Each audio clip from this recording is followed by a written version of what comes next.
You've got your Ericos. Hello, everybody. You see, I've got my what?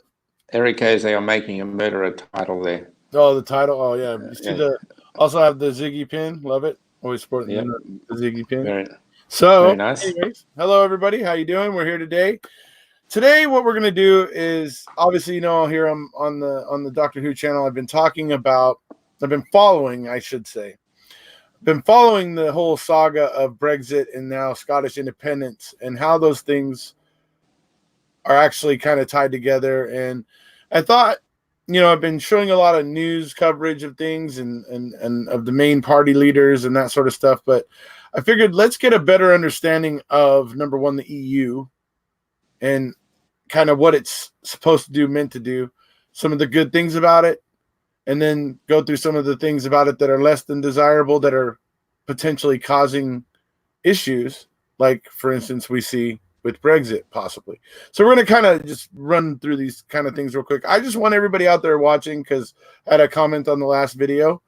I want everybody to understand here, I do not have an opinion on Scottish independence or Brexit currently. I am still collecting and gathering information, and I do not feel that I'm at a point to be able to say definitively what is best. All I'm doing is watching, learning, and absorbing what I can see happening in front of me. So I understand a lot of what's happening, what triggers Scottish independence and that sort of thing. But what I have less of an understanding of was the EU and some of the more finer points that go along with that, and why half of Britain, at least half of Britain, chose to leave the EU. What issues possibly caused that? So, hey, Mark, how you doing, buddy? I'm very well. Thank you very much. Since I was talking to you, I thought I'd get dressed up to present myself in a manner appropriate to your standing. Right on. I'm just wearing a sweatshirt today. Thank you. At least you're not naked. That's absolutely grateful for that. Yeah. I don't think I've ever done that on a video. Jeez. Anyways, well, not on this channel. I mean, it probably end up getting a lot of views, but for all the wrong reasons. But anyway, Jose Hub, right? Yeah. Anyway, so all right. So getting at it, I sent you a video earlier today, done by a gentleman who's obviously clearly of a conservative mind there in Britain, in the UK. And there was something he was saying in there where he was basically saying that Scottish independence would result in Scotland handing over its the reins to Brussels, as they would, as they were putting it, right? Which is the EU. And the thing is I keep hearing this claim come out of the Conservative Party there in Britain, in UK, and then I hear the Nicola Sturgeon or Ian Blackwell or somebody from the SNP respond to that by saying, "Are you saying then that France and Spain and numerous other nations are no longer independent nations because they're part of the EU?" I mean, that's the logic there. So is that what you're saying? So I wanted to go ahead and get some of your perspective on this, and maybe talk about what some of the good things about the EU are and why it would be beneficial to be part of it. Okay. It's important to have at least a little bit of understanding of the history of the EU to understand where it's at today. As a body, it started, I think, in the 60s or 70s as an economic trading organization for European Union members. And it morphed itself over time into a more broader set of rules and regulations and objectives. And there are presently, I'll get this number wrong, but there's presently about 27 members, I think. But a large number of those members came on board in 1989 and post 1989 when the communism thing fell down in Russia and Eastern Europe, and all these what were otherwise controlled or part of the Soviet states, but also countries controlled by the model, all became very clearly independent nations. And Right. progressively over time, those countries have subject to a set of rules. They can't join just because they want to. They've joined the EU. I think the most recent members of the EU would be, I think, Romania and Bulgaria, which are in the far east of Europe. They joined in 2007, I think. They were admitted as members in 2007. So we now have this body of countries that come together on issues that it's generally held that to be a group on certain issues, and I'll come to those in a moment, it's far more useful, effective and powerful and meaningful if you can come together on things and have a collective approach. No different, if you like, than why you have 50 American states collectively come together to the United States of America, and on big ticket issues, whether it's on boring things like taxation or security or environmental policies, you come together. If every individual American state tried to do that, it would be an ineffective thing to do. So the EU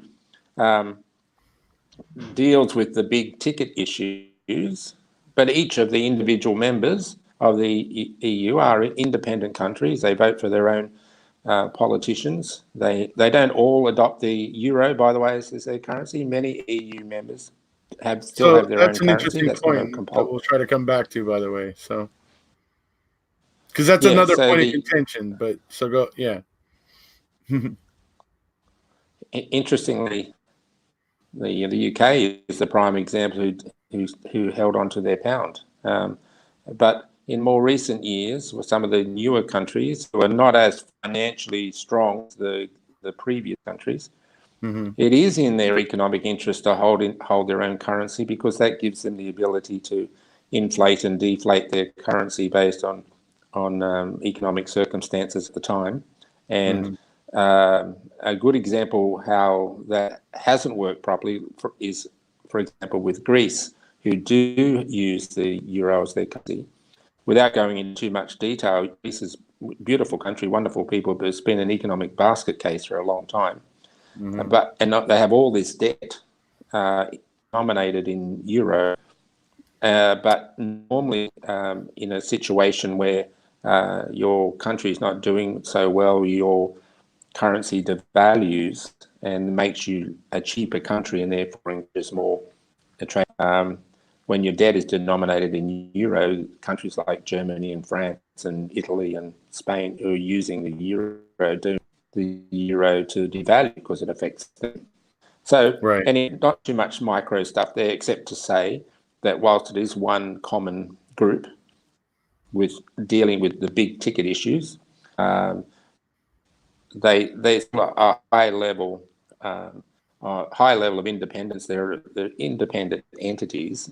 They have their own power and laws, but they're together and sign up to the collective being in the best interest, and that can be to deal with matters to do with care, can be to do with human rights, it can be to do with security, and so on. That any of these singular individual countries are not either effective or powerful enough to do those things effectively on their own. But one of the things that's really created this tension over Brexit is, even though they'll try to dismiss it as not being so important, it is important, is part of the European rules is that there are open borders, which means that any European Union citizen, any one of those citizens of those 27 or so countries, are entitled to travel across each other country's border and work and live and do whatever they're, within the lines of the laws of those countries. And there has been a period of time where Britain has, because Britain is a relatively highly successful country, to say on the being in the, then a lot of Britain said, oh, we've got more migration into our country than in any other area. And they've kind of resented at some level, not everyone obviously, but have resented the fact that a lot of European citizens, especially those across from Eastern Europe, have come across their country and parked themselves in this country. Right. In their view, I should hasten to say, in their view, they're not contributing to the overall economic wealth of Britain. And Right. the rules about migration and set by the EU, not by Britain. And there are other things to do with financial matters, etc., etc. So Yeah. So let me I'll try to ask make you, it simple. talking about the immigration real quick, the part of the one in Brexit or whatever is because the Conservative Party wants to create a point-based system for immigration similar to Australia's. Could you tell us a little bit about what that means, or if you know? Look, that just saying to me distorted, and I'm not sure why that is. So I didn't Okay, quite. now it's I get the mutation thing, but your picture, froze up too. Okay, let me ask again. So I was asking because the Conservatives want to start a point-based immigration system or whatever, and they say it's just like the Australian system. Do you know what that means? yeah, you know what I might try if this is okay with you. I might just switch off the video. Can you be able to hear me if I do that? I can hear you now, so yeah. If you Do want that to for try a it. moment, see whether that helps improve voice quality. Okay. That's me. All right. Hear me now? Yes. Okay. So you were saying that the Brits, at least, were trying to introduce a points-based system to determine the eligible countries. That was the question. For their immigration, and they said it's just like Australia's. Yep. Okay. Okay. So, I just from a general point of view, I don't think the open border policy is structured, and I do believe it should be a merit like you have in Australia, which is should be structured enough to say, I'm coming to the UK, or a British person is going to Greece or going to, Estonia or wherever they want to go. And this is why I'm coming. I'm coming here. I've got a job lined up, and here's my relevant references of who I am, blah, blah, blah. And they can demonstrate within a period of time that they're an effective contributor. That's my view. And there are different ways of achieving that. You don't have to preclude people who enjoy the benefit of having them in part of Britain's wealth over the last 20 or 30 years has come from citizens who've come across and provided services and worked in industry local people don't want to work in. And inflation as well. It's the other thing to keep in mind is that unless you're as a post-Western country for less people contributing to the tax hike, if I can call it that, the tax take. So you need to have new people coming with rates in Western countries. Sometimes not enough to replace, the natural death rate. So, and it's typically the case in the average less than two. So you need immigration. So as a principle, you need immigrants to economy to be paying taxation, whether that's direct income, sales taxes, which in the UK is VAT, value added tax. So there are these principles that people are important, but that just anyone in my opinion, you should have some system of control to make sure that the people who come in are valid, worthwhile citizens or potential citizens. And if they, so that would be a legitimate gripe happens. For Brexit in your eyes.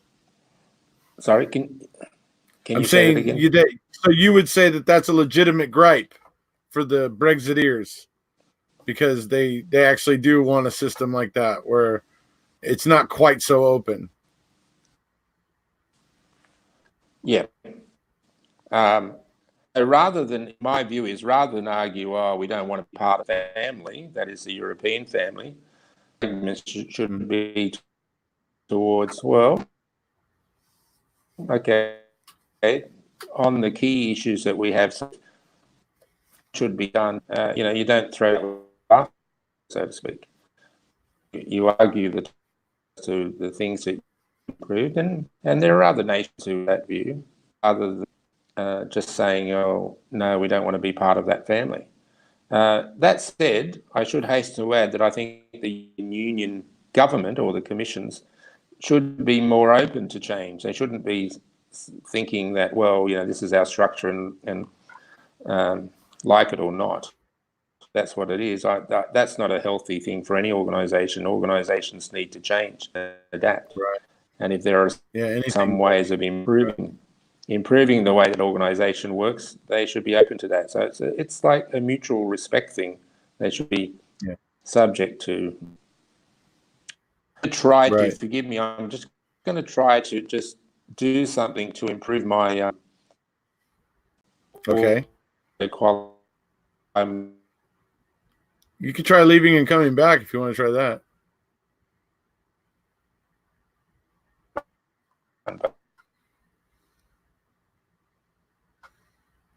Yeah, you're getting really. I can't even hear you now. Now, so I can just check. I heard you there. I don't hear you now.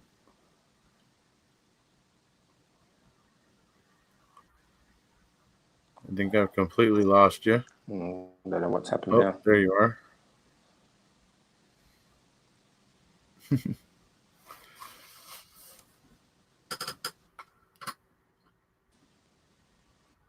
Verizon and Comcast are cutting us off. All right, why don't you try? Yeah, there we go.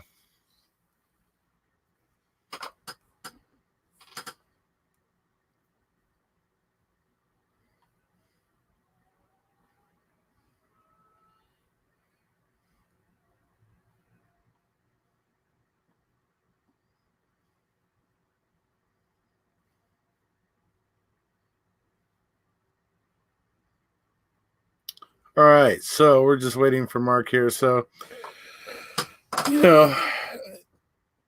basically wanted to go ahead and offer the perspective of, what is everybody arguing about? You know what I mean? So that's why we're here today talking about this. There he is.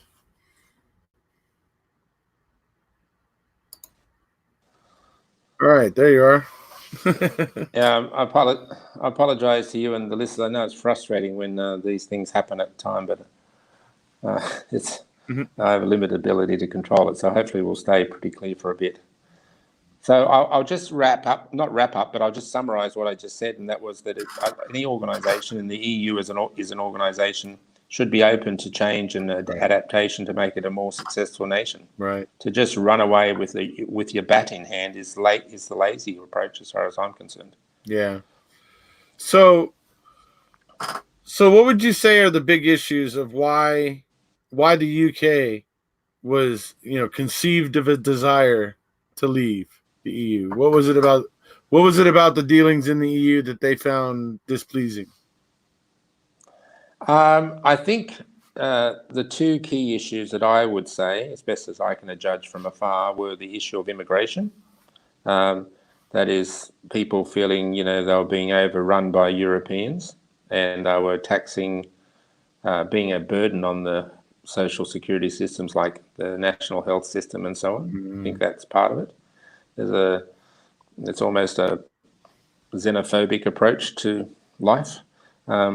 And also some of the more bigger issues about finances and funding and grants to other countries and how the contribution that Great Britain was paying to the EU, they've got to pay money every year as a common fund, if you like. Right. I think some of those, they felt the power of, a lot of their money was being spent on things they didn't have sole control over. But if you want to share it, argument. If you want to share in the team benefit, you got to pay by the team rules, right? Yeah. You can't have it both ways. And as I said, Britain has benefited massively from EU membership, right? Because it creates one market for goods and services with no taxation between those countries. So if you're in a British company selling to a company in France, there's no taxation on that transaction. They're obviously using to the recipient who ends up buying the goods and services in the end, but there's no tariffs, there's no taxation on any of that stuff. Now, there are some little subtleties to that statement that are not exactly true, but in general terms, that's the case. Now, if Britain goes out of Brexit, every time Britain wants to sell something to each of those countries in Europe that it wants to sell to, it'll be charging its normal taxation, and those countries themselves may impose import duties and other things that they wouldn't have otherwise done. So for many British companies, it's frightening for them that they're now going to be highly uncompetitive relative to their current standing. Right. Yes. And that has impacts on jobs and on general financial livelihood and so on. But I would suggest to you that most of this argument that got them to this Brexit situation was based upon fear-mongering, not based on intellectual consideration. And the fact that you've got basically, give or take, half and half of the population on different sides of the fence. You have the majority of people in London, the heartbeat of England, and the main city in the whole group. They want to stay in the Union. Scotland wants to stay. Now, there are many people who don't want to stay. We respect that. Yeah. But they brought this overly simplistic question about, do you want to leave, do you want to stay? And on a simple majority, which was a dangerous thing to do no matter what side you fell on personally. If you're going to take people on a new journey, you want to take at least 60% to 2/3 of them with you. Otherwise, you can't be certain that is the true journey that people want to go on. Right. I agree. And that's where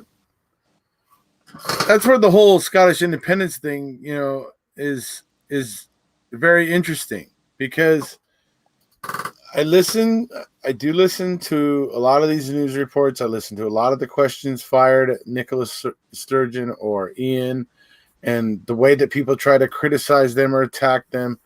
And, the thing is that back in 2016 that was when they had the first referendum for Scottish independence. Okay. That's right. So Scottish independence, yes. For Scottish independence, right. So what happened is just at that time, the UK realized that Scotland might choose to break up, because they realized that just around the same time as this vote, there had been a poll done or whatever, basically, or another vote had been done, and like 64% of Scots wanted to be in the EU. Now, that's a significant amount. That's the 2/3, or a hair shy of the 2/3 you were just talking about. So they knew that. These leaders and everybody, they came up to Scotland when this referendum happened, and Scotland was going to be voting for its independence. They came up there going, no, we're stronger together. We're gonna listen, and we're gonna da da da da, and then quickly turned around and decided they wanted to leave the EU. Now, I don't fault the UK for whatever decision they want to make, but some section of their community is no longer aligned with them. They don't feel the same way. No. And I don't know. As I watch this all argued, I keep hearing them say all these things, but they don't want to talk about that issue, that the Scots had voted that they wanted to be in the EU. They kind of gloss over that and go, Scots voted that they didn't want to be independent. It's like, yeah, but that was like a 52-48 vote. Whereas the one to stay in the EU was 64 to 36. Correct. I mean, so go ahead. They run across this weakness in their argument, that they assume that just because you want independence doesn't mean that you will still be friends and supportive and working with each other. And I've made the analogy in the past that it's like children leaving home. They grow, and they grow into their own person and their own sense of self. And that's what Scotland is effectively doing. But it doesn't mean that they ignore their roots or their culture or their love of their family and broader community where they came from. You know, and you hear if them Scotland acknowledge want that. to be independent, Yeah, you hear them acknowledge that too, because they also they've all got family in England. Like even Nicola Sturgeon will say, "I've got family down in in England and stuff like that," and vice versa. Lots of people, there's a fair amount of crossover. So it's not like they're all going to just start hating each other and start picking up pikes tomorrow, or something, So. No, of course not. And they share the by and large, not totally, but the same heritage. And so my view is quite simple about it. If a significant number of Scots want to be independent, and if independence is what they need to remain in the European Union, so in other words, if you get that 60% benchmark or perhaps a little bit more, right, then authority for democracy comes through the people. It doesn't come from fluffy-headed politicians driving around the cities. They come from people. So any political leader, whether it's Nicola Sturgeon or Boris Johnson or Jeremy Corbyn or any of them, need to have the will of the people on their side. And if the will says they want to stay in the European Union and they have that will in significant numbers, well, let them do it. Right. It doesn't mean that the world's going to blow up just because Scotland is independent. Right. I mean, it's a healthy thing in my view.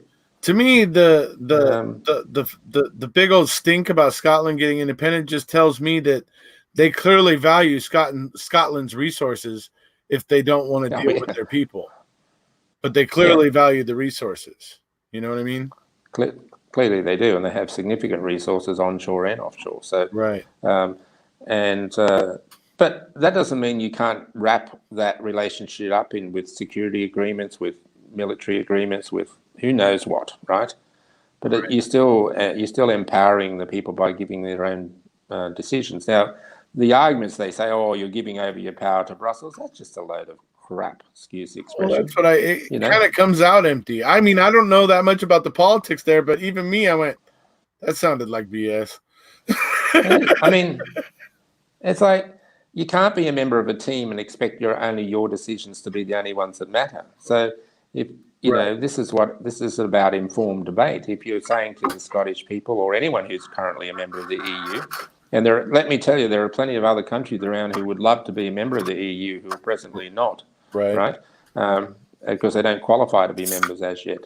But if you want to be part of the team, there are some team rules. You can still have your own style of play and your own ability to make your own decisions, but there are some team rules that you agree to follow, and on the balance of everything, you say, okay, I'm happy to follow those rules because in terms of climate overall change, benefit, they've made agreements, right, and things like that, and so certain things like that. I'll give you this is a bit simplistic, but I'll give you an example of something that it's not a big ticket issue, but it's important. As you know, I've spent a lot of time in Romania, which is in Eastern Europe, and one of the newer members to the EU from 2007. They have their own currency. They don't adopt the EU as their own currency, which is a really good thing, and their currency is very stable. They had imposed, this is a country which you'll appreciate in terms of one of your little habits. They're huge smokers in Romania, and often that's true in Eastern Europe generally.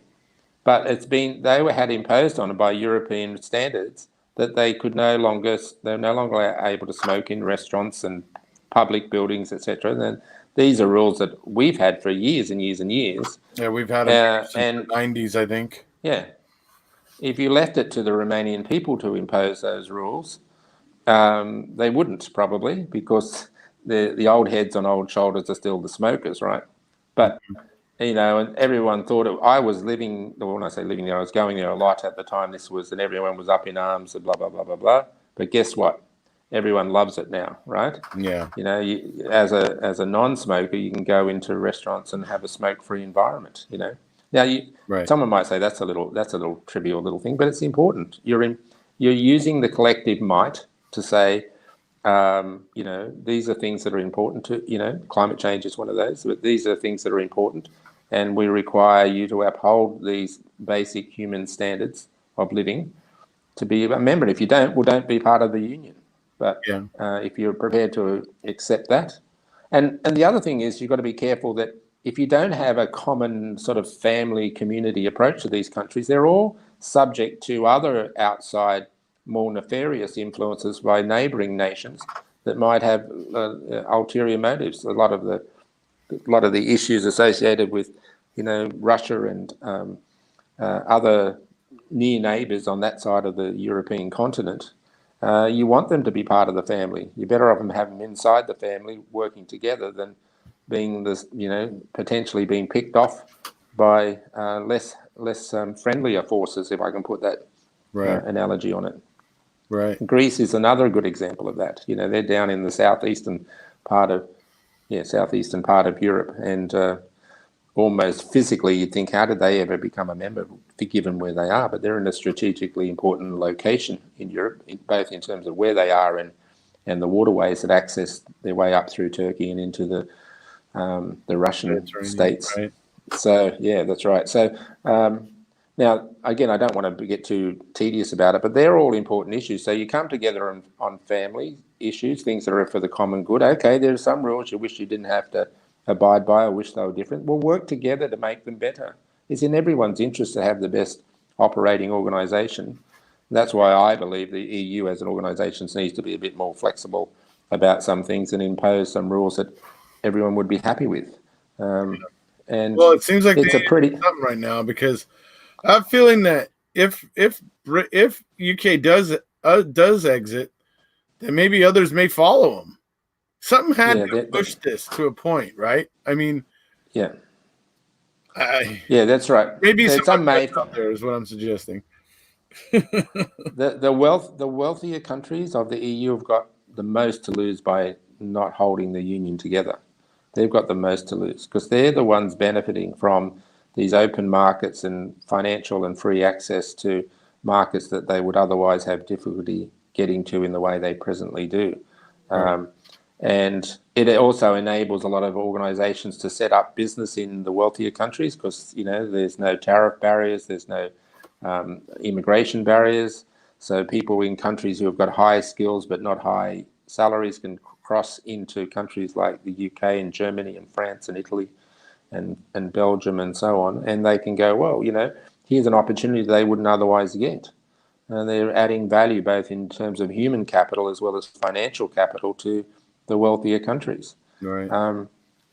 It's a very narrow and shallow argument that doesn't recognise the full benefits of EU membership. And if I can take it back to that discussion or point I made earlier about would the United States be a better or worse country if it had 50 independent countries rather than one united country? Right. You'd have to say under a union with even though independent states, all the states have some of their own rules and laws, but as a union, they're a far, far, far more powerful and effective organisation than they would in 50 parts. Yes, definitely. That video you referred to was just a load of political poppycock. Yeah, it was just. He was definitely politically charged. It was embarrassing. Nicola Sturgeon is a very good leader. She's good as an individual person because that's her talent, but she only gets her strength from her people. If her people don't support her ideas, then she's just another lovely Scottish woman, right? Yeah. Right. So you get your power from the people, and you only get the people's support if you have, well argued, well thought through ideas about where you want to take the country, and she does that. Yeah. And even if they get their independence and leave and be part of the EU, well then good on them if that's what the people want. But it doesn't in any way diminish their relationship and a cooperative approach to their other UK partners such as England and Wales and Northern Ireland. So yeah, when I saw her on with Piers Morgan, because I've seen how he is. He's like a morning shock jock. That's he is a lot. Yeah. That's a lot what he is. You know what I mean? But man, he started out with that stuff with her, but she just kept holding her ground and just calmly dealing with him. And then eventually he said something where she's like, "Oh, you're becoming one of our best proponents for independence. Keep on saying stuff like that." And by the end of that interview, she had him sitting there like a trained puppy. He was like, he didn't know what to do or say. It was so funny. I was like, dude, she totally handled him, dude. Look at him. I know. But you know how she did that? Obviously, she's skillful, but she's got right on her side, and she knows her stuff, right? Yeah. She's not going to be bullied by, someone who studies up on something for 30 minutes before an interview and tries to, push these. She sits back and patiently and listens, and then says what needs to be said. There's a lot to learn from her style. So, Yeah. and much to be admired as far as I'm Captain concerned. Crunch has joined us. How's it going, the captain? Where is he? I can't see him. Oh, he's on the chat, is he? He's on the chat there. That's that. I don't know if you can see that. If you go to live chat, it's the chat from YouTube. It shows you who's commenting. Right. I dare not move my phone or touch my phone. Oh, I see you're on your phone. Okay. Yeah. That's why it's a bit. Yeah. Yeah, so, I do it on the computer. So go ahead. So the thing I would say overall is, you've got the general election in Great Britain on the 12th, which is Thursday, I think. Right. Is that right? Yeah, Thursday. And, people should vote for that party or that politician that they think has got the best interests of the nation to hand. I don't see any... with due respect to Mr. Johnson as an individual, I don't get any comfort out of his style of politics at all. And nor do I much for Jeremy Corbyn either, to be honest.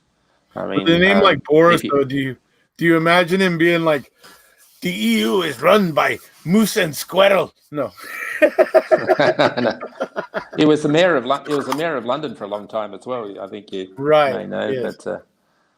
But he introduced, as we see around cities these days, he introduced the bicycles, the drop-on, drop-off bicycles around the city that people could use, which they called Boris bikes after him.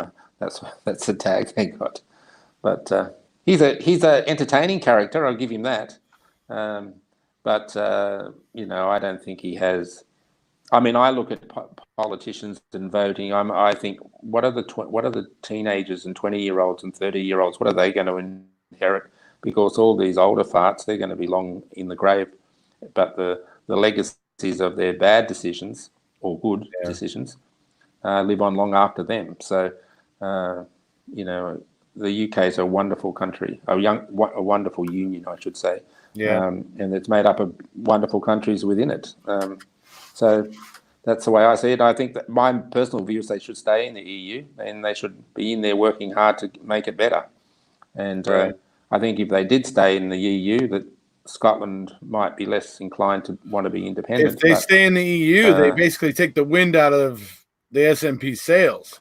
That's the whole thing. Well, that's how easily the Scottish independence goes away.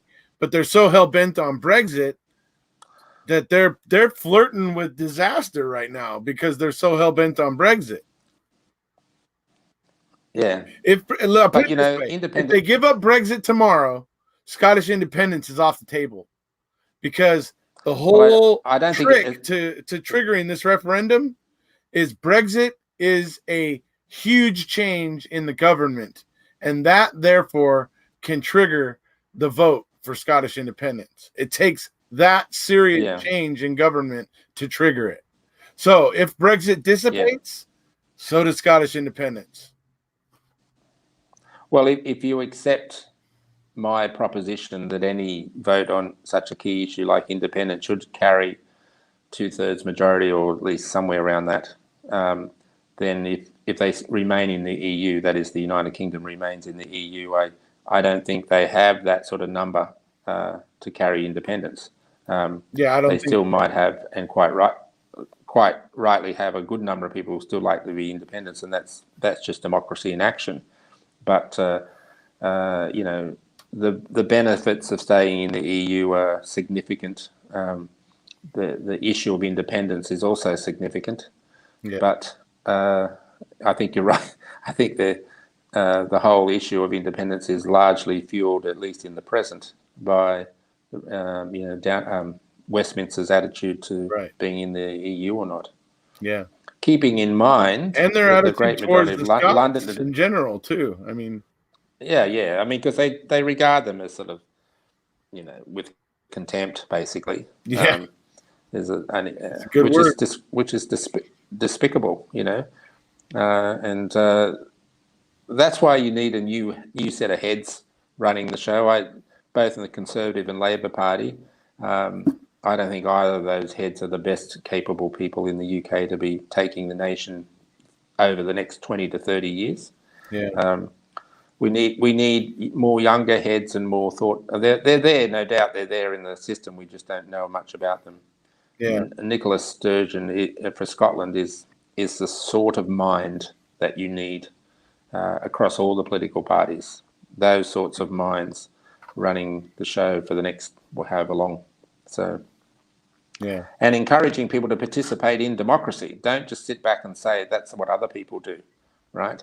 Which we have that problem, as you well know, in the United States, with such low voter turnouts, and you end up getting the government you deserve, which is the old adage, and it's very true.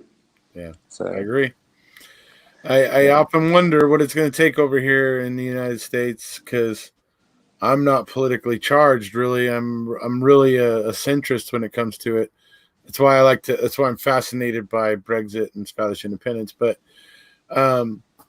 people are going to have to at some point come together and go, look, the common good is more important than all this bickering. I mean, and people are going to have to come together and start cleaning house and getting rid of politicians who are taking bribes, selling our own futures down the line so that they can buy a vacation home in the Bahamas. We need to root out that kind of corruption. We need to take it seriously. We need to pay attention, and we need to vote. And I don't know what it's going to take to get people to realize that. And it seems especially unlikely at the moment, the way that the political parties are literally at each other's throats at the moment. Yeah. And so it's just such a huge disaster.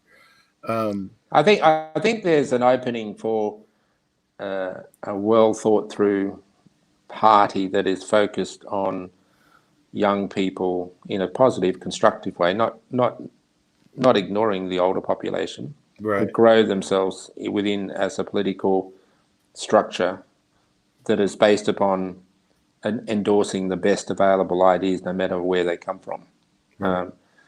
Generally speaking, life in Western countries doesn't change dramatically, no matter what party's in play. Right. It can a bit on the edges, but not dramatically.